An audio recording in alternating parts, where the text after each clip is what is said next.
Hello, everybody. Welcome to E-Train Talks. I'm your host, E-Train, and I'm super duper excited for today's interview. Who am I? Well, I'm a 13-year-old literacy advocate, podcast host, and reading enthusiast, and I'm on a mission to share reading joy to classrooms and kids all across the country. Reading changes lives, and my guest here today knows that and demonstrates that through his fantastic writing and illustrating.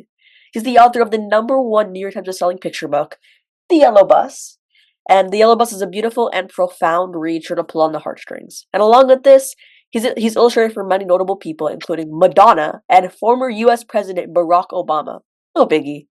He has done it all, and I, for one, am so excited to introduce to all of you Loren Long! Woo! Whoa, E-Train, thank you. Thank you for having me. I'm really excited to be here, and thank you for thinking of me to invite me on. Absolutely. Well, I'm super duper excited that you're here today. I love all of your books, and I can't wait to talk about your writing journey and tell everybody a little bit about you.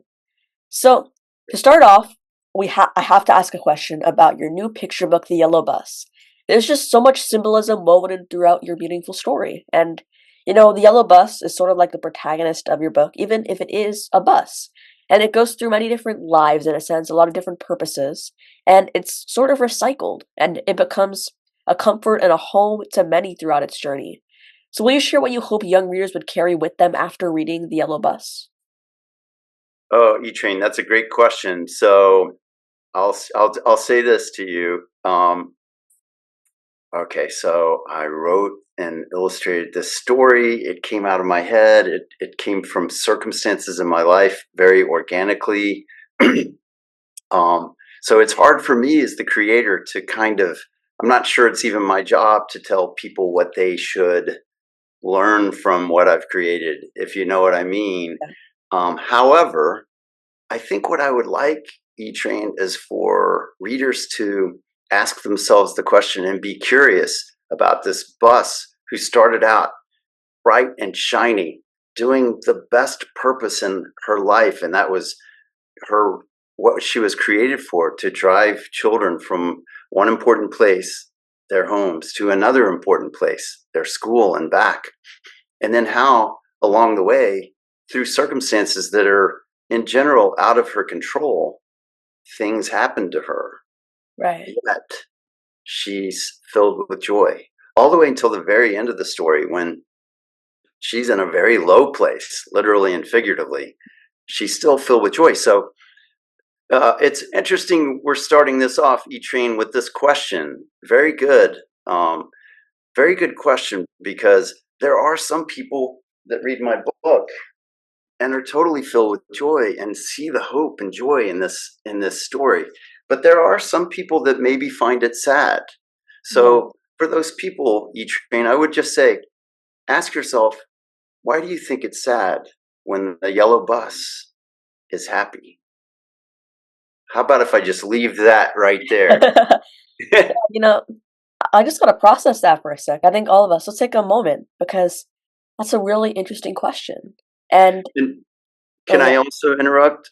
Mhm. Um, in this discussion, I would ask, if you're a teacher or a librarian or a parent or a grandparent or a bookseller that is reading that, and you're with this person you care about, and in many cases that you love, and they think it's sad, have that discussion with them. That's the best thing we can do from literature. When two different people might take two different things away, it could open up a discussion. And I think and maybe that's the best compliment I could have as a creator, for some people to say, "Oh my gosh, this is so hopeful," and then other people to question it, and then there's a discussion. So, and I would ask that parent whose maybe child just thinks it's sad, to say, "Well, why do you think it's sad? Let's discuss this. She's happy in all of these things. Well, why is she happy?" So I kind of repeated myself a little bit, E-Train, but I think it's kind of a cool discussion.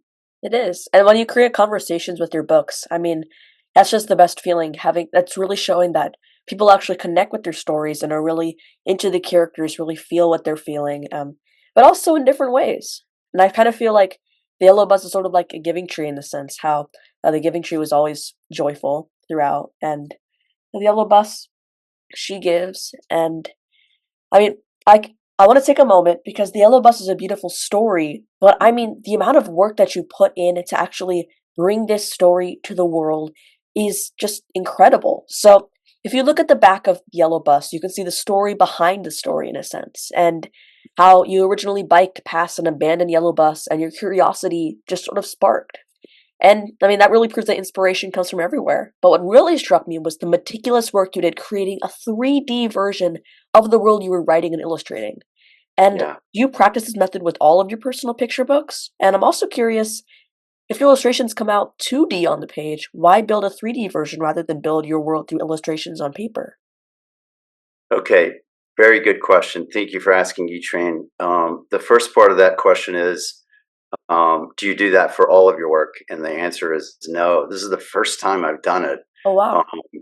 and I've done, as you know, a good number of books, over 20, 25-ish books. And this is the first time I've done that. And I think it's a two-part reason. One is that the setting for this story is very important to the plot and to the arc of the story. So it takes place in my head. I'm thinking it takes place in a gorge where a river runs through it. There's a waterfall. There's a little town at the top. And then there's a lower area where there's a farm. And then there's a bridge that goes in between buildings and down into a low valley. And there's another farm down there.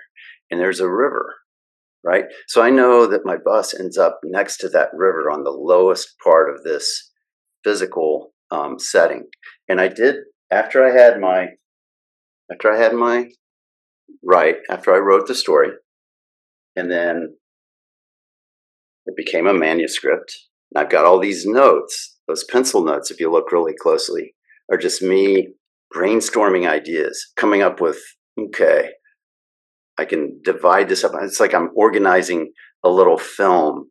Like if a film director takes a screenplay, which is like a manuscript, and then they do a storyboard. So they have ideas for camera angles and scenes in their movie. It's very similar to a picture book creator in that I'm laying out the rhythm and the page turns, just like scene changes in a movie. So I got to that point where I realized the plot's very important because I want to be able to show it from overhead. You know, those dramatic panoramic overhead scenes are Right. different from a below scene. You know, if a camera angle is really low, you're looking up and that you can have this grand vision. And then for another mood, you could get overhead and see uh, everything all at once. And I knew that my readers would have their eyes, whether they're little eyes or big eyes, could study. We could close look at spreads and read without words. So I did this sketch, E-Train. I would love your podcast viewers to see it. Wow. So this is the first sketch I did. You know, Beautiful. this isn't around. All I'm working with is this. It's very scary, right? Yeah, It's just words and white paper. right. So I did this and I thought, this is looking pretty good, right? I've Yeah, got that's this, looking great. it's a pretty cool drawing. I've got this valley or this city up here and it goes down to a lower area and then there's a bridge. But then I'm thinking as someone who has to make the entire book and keep it consistent throughout, I'm like, okay, well, how do I draw these buildings from overhead? And where does the bridge go? Where does it lead to? So I'm like, wow, that's going to be hard for me to make up out of my head. So I didn't look at any reference for that. I just sort of made up the houses from memory and from my imagination and the way the light fell and the shadows. Because I love to work in three-dimensional shadows. So that's what led me to, just honestly, just like you and I are sitting here talking, I was just like sitting right here in this space going, I should make a three-dimensional diorama. So then I could see where the yellow bus ends up at the end of the story by the river. I could see where that bridge goes along the mountains. I could see how the mountains create a gorge and there's a waterfall. I could see where the school is and I could make up this entire thing. And throughout the book, I can show the changing of time. and the progress of time and development that changes. So if you look closely at the book, the first spread shows the very beginning when the bus is driving children to school. There's a park behind the little town. There's a park behind the church and the buildings. If you look closely, you can find the school, and you can see how that changes. There's an overpass built, and that second farm becomes a subdivision where houses are built. And at the end of the story, you can see what happens to that lower farm where the bus ends up. So I built I built the model. I've kind of covered it now in plastic, but you see, it took Yeah, up full studio space. I used to have that's a couch wow. over there, but I had to move it out, and I've covered it in plastic because it started getting dust.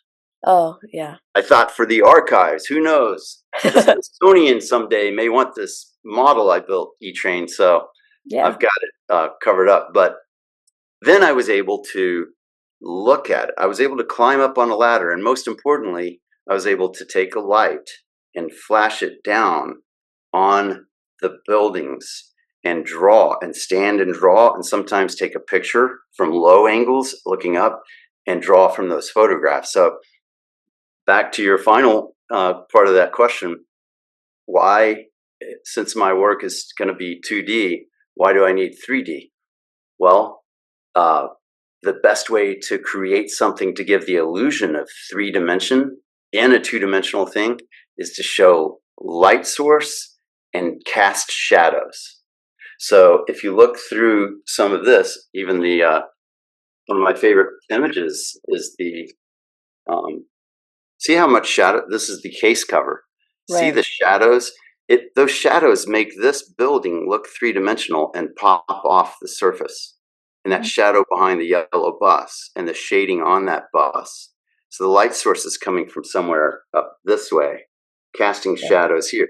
This shadow is cast onto the next building. Mhm. Those are things that would have been a little bit hard for me to make up consistently as the city changes and whatnot through the book.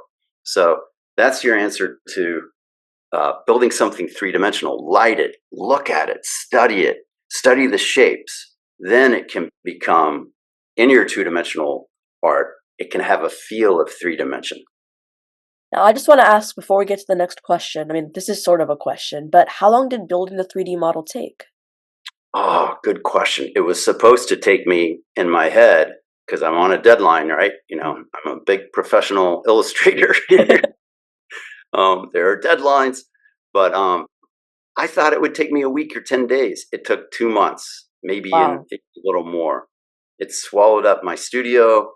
It took up my time, but E-Train, the funnest part, the most fun for me was making that. I took cardboard and packing material, went to a craft store and bought floral foam, which happens to be soft enough that you can easily carve and mold, um, Yeah. glue gun, any boxes sitting around the house, even toothpaste boxes and toothpicks. And then I got some railroad model houses out of paper. And then I made them and they were too big to scale. So I had to cut them down and kind of manipulate them.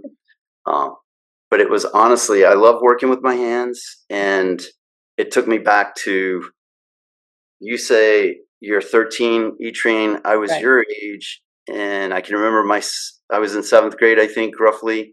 Um, 7th and 8th grade, I had a wonderful art teacher by the name of Mr. Pennington in Lexington, Kentucky, and that's the only art training I had. So I took art classes, and we did a lot of 3-dimensional work with ceramics, and we did Yeah. charcoal drawings, and those are, in a way, kind of what I did on the yellow bus. Another picture book of yours that I'm really excited to talk about is your picture book, Otis. It's right here, and I mean, I love the cover, I love the illustrations, and just like the yellow bus, Otis may not be a living, breathing creature per se, but you brought Otis to life with your words and your art. And I'm curious, will you share why you chose to write about a tractor and how you came up with the name Otis? I mean, a name might seem so simple, yet, I mean, I personally know just how hard it can be to come up with a name. So, yeah. those great questions, and thanks for bringing up Otis. It's I talk about him like he's a person on almost. There ended up being 6 hardcover stories of Otis, and each title was a gift to me in a way, and to my life, and to my work and my career. Otis started, I suppose, way back when I was in college. I Oh, I wow. was born in Missouri, but I grew up in Lexington, Kentucky, of all places. It's a horse. Some people call it the horse capital of the world. The bluegrass, the state of Kentucky, the Kentucky Derbies in Louisville, which is Western Kentucky. Right. Lexington's more central Kentucky, kind of in the middle of the state. And my family were far from any kind of like horse people or whatnot, but a summer job for high schoolers and college kids in the area was to work on horse farms.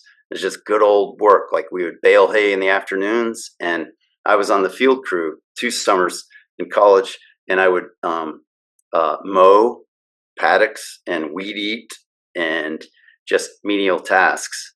They wouldn't let us college kids near the horses. We weren't trained to work with those beautiful specimen, those beautiful animals, but I was taken by them, and it was fun for me to just see a field of yearlings, which are like the young horses in the spring, and Yeah. they would just run, and they would come by, and you just see this muscular form. Like Da Vinci loved to draw and paint horses. So one of the ways we got our mowers from point A to point B, and it was a 6,000 acre horse farm, it was quite big, quite large, was pulling a tractor, or pulling a wagon on with a little tractor. It was like a 1950s Ford, and we got to take turns driving it. And here we are. By then we were driving cars, but there was Right. something fun about driving a tractor. It uh, I just never forget it. The purr of the engine, the simplicity of it. And this tractor was always parked behind the barn, and it was old and rusted out in a way, and yet it cranked up every morning, and it became like another field hand. It became like another worker on the farm. It looked archaic and ancient, almost like a dinosaur, yet it cranked up every morning and pulled the wagons with a bunch of guys going to mow and weed eat the farm and contribute to the farm. So that was the first thing. Then later on, believe it or not, my wife Tracy and my 2 sons at the time, they were like preschool age. They would tell stories. My wife Tracy is a voracious reader, so she has a great imagination also. So she would tell stories using my sons Griff and Graham. And one time they came up with a story about a prized calf that was saved by the little boy, the farmer's son, by using a tractor. So the tractor wasn't the central character, but it was more of a friendship between the tractor and the farmer's son. They never told it. I mean, they never wrote it down. They told it differently every time. There were always different characters. But after I did The Little Engine That Could, my editor, Patricia Gouch, at the time, at Penguin Random House, it was just Penguin, Young Readers Group. Philomel is my imprint there. And that printed Otis and Little Engine that it published. So she asked me, "Do you have any ideas of your own?" And I'd never thought of writing anything. So I just said, "Well, there is this story about a tractor." So I asked the kids and Tracy, my wife, "Tell me about this tractor." And their story was a mess, E-Train. It was a mess until I got a hold of it. And that's my joke. It's a little lost when they're not in the room.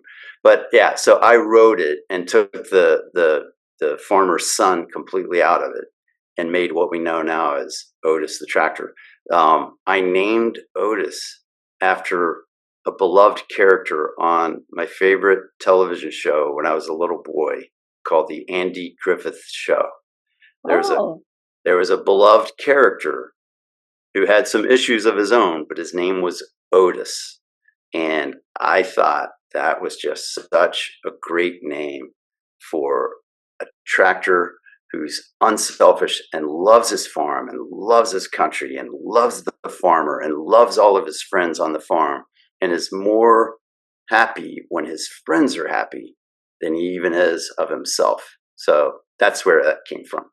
moving back towards the Yellow Bus and sort of all of your books is something that really stood out to me about your book journey. So you may be an illustrator, but you're actually, you create touching, relatable picture books, but you're actually colorblind. And that it's just really interesting to me how even with that sort of setback in a sense, you still create touching images that really speak to our hearts and, that bring joy to us. And I mean, I'm curious, as a child, were you worried that being colorblind would make it challenging to become an artist? And how'd you sort of overcome your fear if you had any?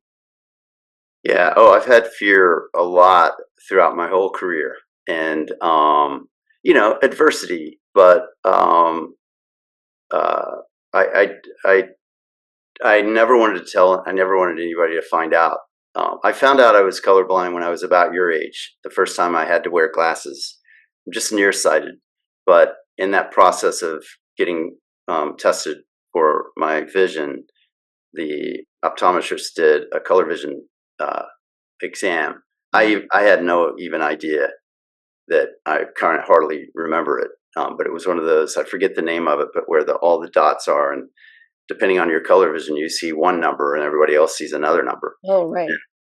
So the optometrist pointed out to my mother in the waiting room that I was colorblind. Did you know your son's colorblind? And um, I kind of seized up because I by then I kind of figured out I don't know the difference in blue and purple, but you keep that kind of thing to yourself. I Right. don't understand the difference in navy blue and purple. They look exactly the same to me. The other colors I have trouble with are brown and green. So Oh. this is a gray shirt I have on. Do you know how I know it's gray? Because my wife bought it for me and said it's a gray shirt. But if she told me it was brown or green, I would say, "Oh, I got a green shirt. It's just a shade of green." But the first way I got through it was I shared my fear with my mom right away after this optometrist said he's going to be okay unless he wants to be an electrician, a dermatologist, or ha ha ha, an artist. And I thought, and I sunk just like you did. I sunk down and I thought, I'm 13 and I'm trying to figure my world out, right? Right. Uh, I'm like, I'm better at that than other things. I thought maybe that was what I'm supposed to be. And my mom swooped in immediately and she said, "Don't you ever let anyone tell you you can't be an artist. Your work is beautiful." Because by then I had some out of uh, the home, um, you know, admiration of some of the drawings that I was doing. Right. And I wasn't ever the best in the class, but I was, my teachers could tell I was passionate about it. I liked it. And so, yeah, and then the way I've gotten over it is I learned color science. I Ooh. studied color science. Like I know, and not to make it sound too technical, but there's a color wheel and you have complementary colors Oh. and you have the primary colors. Yeah. I learned how I mix paint. And I also know I have limitations. I'll never be able to paint like John Singer Sargent, who's a famous painter who can do wonderful flesh tones in portrait. I'll never be able to paint like Van Gogh. I'll never be able to paint like Norman Rockwell as an illustrator who can paint these beautiful flesh tones because I can't see the flesh tones, but I Right. can paint like Loren maybe. So, and with a little help from people around me, just to help me when I am painting in full color, make sure my my my green leaves don't skew brown. Mhm. And then I also set up my palette and write with a Sharpie, blue, put purple way on the other side, lavender, and light blue way on the opposite side, green and brown on the opposite side of my palette, so that I can be careful when I'm dipping my brush and working. And I basically work simple with local colors and then um, but throw in complementary colors occasionally. But it's not too technical. I have to keep it simple, and also I have to paint or I have to do direct light with strong value structure. It's rare that I have the opportunity to speak with a picture book writer and artist, somebody who creates the illustrations, creates the writing, sort of like a good double whammy. And you've experienced both sides of the picture book world, and your talent has led you to some pretty amazing storytelling opportunities. And not necessarily storytelling through writing, but storytelling through pictures. And especially in a picture book, that's especially important to create a story through your images. And I mean, you illustrated for Barack Obama, Madonna, which my mom was actually really excited about because she loves Madonna, and Awesome. Amanda Gorman. So I'm just curious, as an illustrator, how did you end up with these opportunities? And are you approached by a publisher or the authors themselves? And also, I know in many cases the artist and writer don't really end up meeting or talking about their story per se. So, but is the process different or similar when working with, I guess, high-profile public figures? The famous celebrity.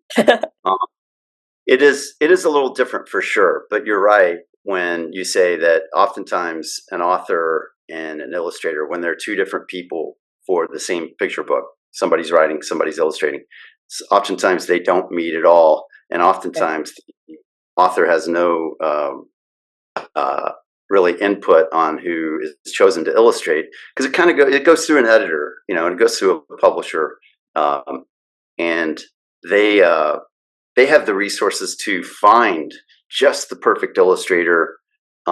Whereas somebody, let's just say, that's living in Michigan and is a picture book writer, um, only knows a handful of illustrators. Well, the publisher knows the whole world of illustrators.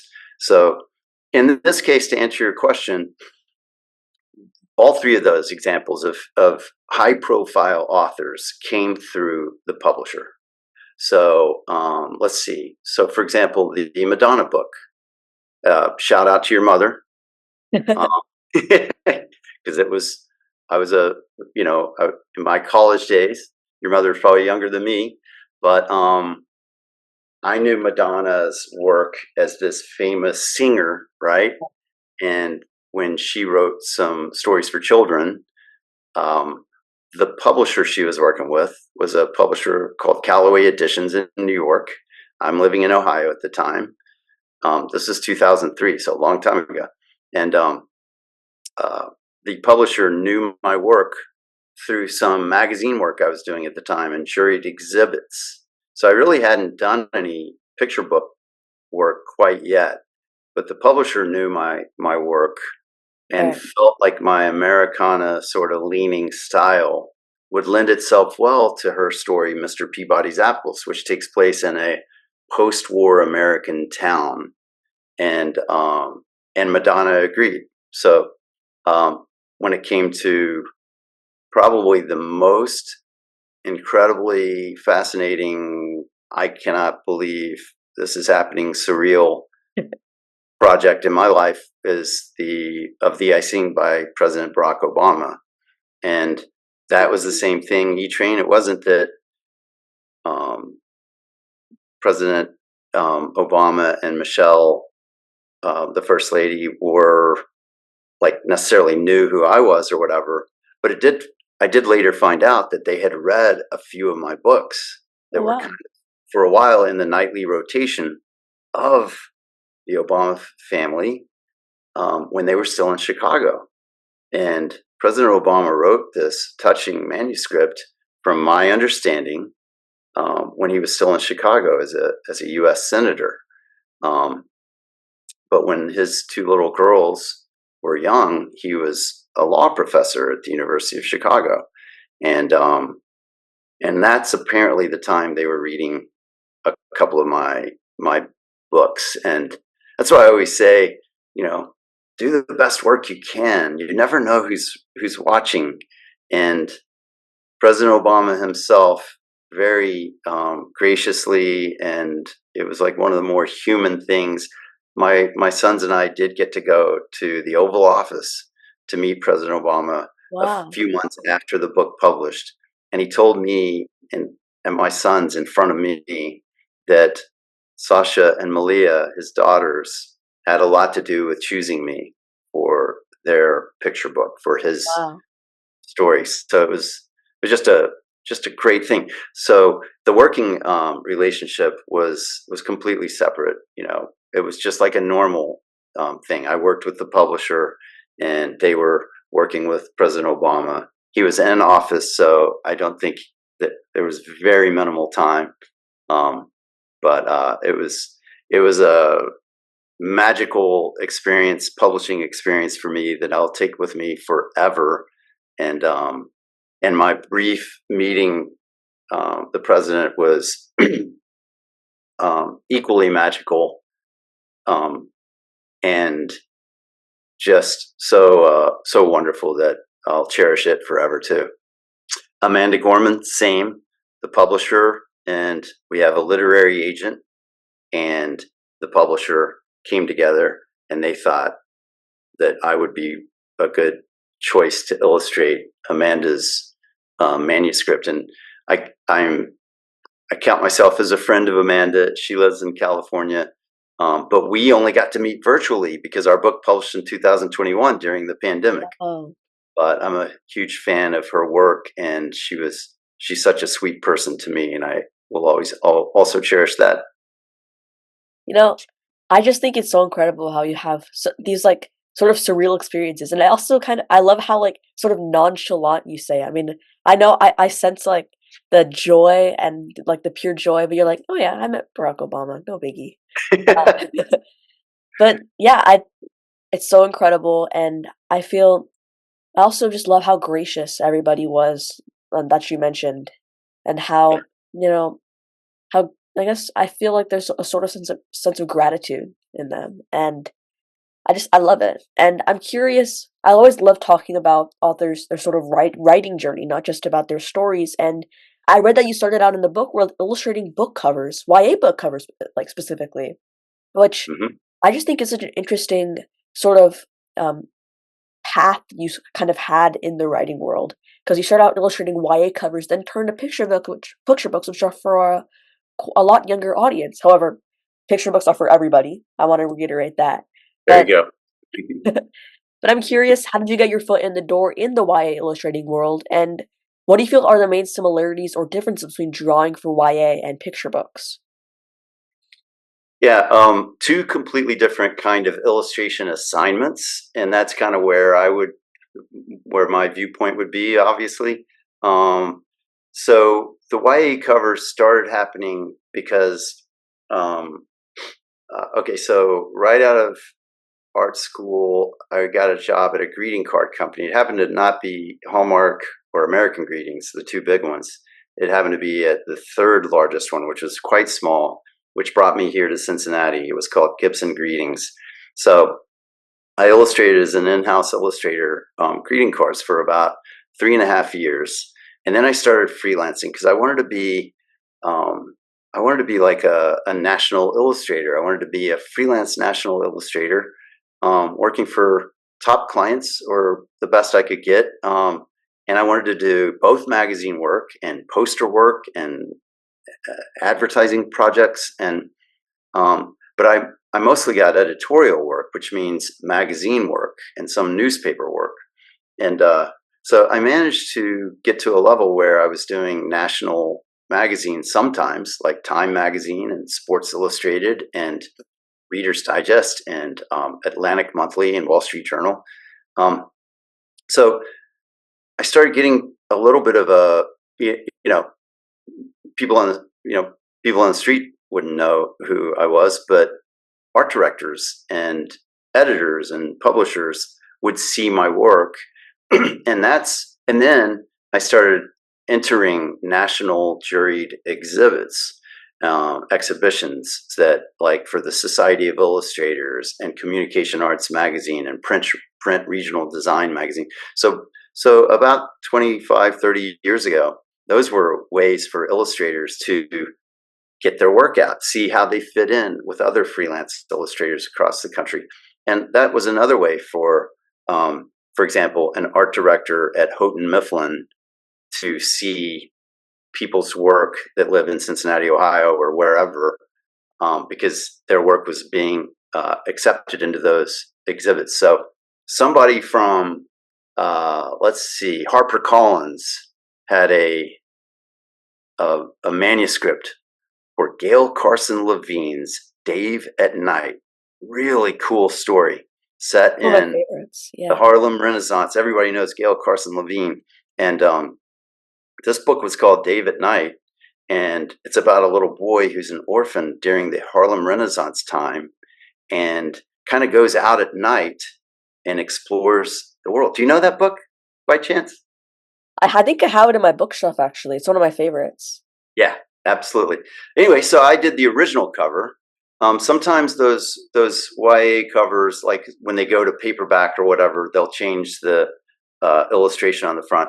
But that was my first introduction, and it was the funnest thing. It was so cool because they would send me the manuscript. Back then, a lot of times it was just a stack of paper, Wow. 150-page YA book. And I got to get my coffee and sit and read this book that wasn't even published yet. I felt so sort of special and entitled because, hey, I'm reading this book. Nobody's ever read it except the people at the publisher. And then my job was to take, I usually would do a few sketches, and then they would choose one for me to put on the cover. And I did that. I probably did a dozen or 20 YA covers over time. And then what happened then was an art editor at Simon and Schuster saw one of my book covers that I did for Houghton Mifflin, a Oh, wow. book called Miles Song by Alice McGill, I believe. And it's a long time ago. And Kevin Lewis, great editor at Simon and Schuster at the time, saw that cover. He didn't know me, didn't know who I was, didn't know where I lived, but he saw that cover and he thought, I got this manuscript for I Dream of Trains. This artist might be perfect for this manuscript. So he found me, and I did my first picture book. And the experience of that changed my life. And I thought, I wonder if I could do this full time. And that's how it started. I just think that that's so surreal, and now look at you now. Look at you now. You're illustrating. You have your own books, bestsellers, and illustrating for outstanding people. And your illustrations, just specifically yours, they're some of the best I've ever seen in my entire life. I mean that. And I don't know, I've read thousands of books. My parents read to me thousands of books, and your illustrations really stand out. And my next question for you, it's a question that I ask every single person that I interview, and I always love hearing the different answers. So, if you could choose one song that best represents your book, The Yellow Bus, what song would it be? And most importantly, why did you pick it? Okay. This has been my go-to thought. And the funny thing is nobody's asked me that question until you. But I've already thought about it because I did one of these little promotional things, and I suggested, like a little reel or whatever. Right. And I suggested the song "Yellow" by Coldplay. Oh, It yeah. has a wonderful rhythm and it has a wonderful build-up, and it has nothing to do with me writing that story. But I just liked the obvious, like "Yellow." The song, Yeah. the song title is "Yellow," about a yellow bus. And then I read the lyrics because I was thinking, what in the world is? I don't even know what the song is about. And so I read the lyrics, and um, uh, the singer Martin said the song is really hopeful, and it's about brightness and hope and love and devotion. Love it. And then he said something that it really struck me. And he said, some people think because of the song that it's kind of a sad song, but it's actually really positive and hopeful. And when I read the lyrics, I was like, oh my gosh, this does tie into the Yellow Bus kind of in a cool way. And that song, I love it. So I added it to my playlist. That's a fantastic story. And I love Coldplay. I love songs that are hopeful, that bring, joy and celebrate different things like devotion, like you said. And that's a perfect fit. And now, when it Yeah. comes to interviews, I always have two questions that I always ask. So, Mhm. that question about the song, but also one that I've asked ever since I started E-Train Talks. If you could be or meet any literary character, you could meet your favorite book character or your favorite author, who would it be and why? And this is such a hard one. It's kind of cool because I like the way you're asking that, E-Train. You're not just asking me for my favorite book. You're asking me if I could meet a favorite character, or Yeah. even you're saying even be a favorite character. Yeah. Um, so I'm going to keep it. I'm going to keep this in the children's realm. Okay. Um, I'm going to say I would love. I love the story Charlotte's Web, and Yeah. I don't know if any other of your people you've interviewed have given this answer, but I think it'd be cool to meet Charlotte and talk to Charlotte, and then maybe even be Charlotte. Maybe I'd rather meet Charlotte than be her, but she is wise and clever, and she has a heart to help. You know, she didn't have to help Wilbur. Right. She did. And I think her spirit in service of others, and in a way, you know, not worrying about herself, because we know what happened to Charlotte. But Yeah. I just think what a noble character to be. So I'm going to go with Charlotte from Charlotte's Web, and you know, there we That's a go. perfect answer. And I think noble is the perfect word to describe Charlotte. I mean, she risked her life and she are we allowed to give spoilers if the book was out 50 years ago? Is that allowed? I think it is. Yes. Okay. Well, yeah, Charlotte's story, it may not have ended the way necessarily we would have hoped, but she, speaking of hope, she was just so filled with hope, so filled with joy, and she wanted to be there for her friends. And I mean, you talked about devotion when it comes to Yellow by Coldplay, but she had so much devotion to Wilbur and the people that she cared about, and that's a Yeah. perfect answer. And I mean, I just want to say thank you so much for taking time out of your busy, busy schedule to talk with me today. And I'm really grateful. Your answers to my questions, they were so thoughtful, so thought provoking. And I'll forever cherish this chat and your books for that matter as well. Thank you, E-Train. I will too. I will too. It really matters to me that there are people like you that are out there that value the work that we do, and you know, we're trying to put quality material out there into the world, into the hands of children and the people that love them and care for Right. them. And I'm just so impressed with you, E-Train, Thank you. and say hello to your parents. I will. And And thank you. And I'll keep listening to you, and you keep looking out for my books. I will. I will certainly keep looking out for your books. And again, congratulations on all your storytelling successes.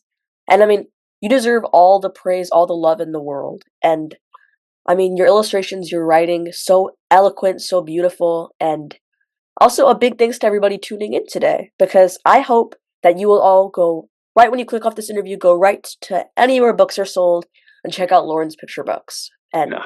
you're going to love them. You're going to cherish them in your household. I love saying that after I read a book, but I especially mean that after I read Loren's books, after I've talked with you, and you're going to love his stories. Trust me. You're going to cry tears of joy and sadness and feel all the feels. So Oh, I love thank it. you. Thank you, Lauren, for taking time out of your day. And everybody, keep reading, and I'll see you all in the next one. Bye. Right.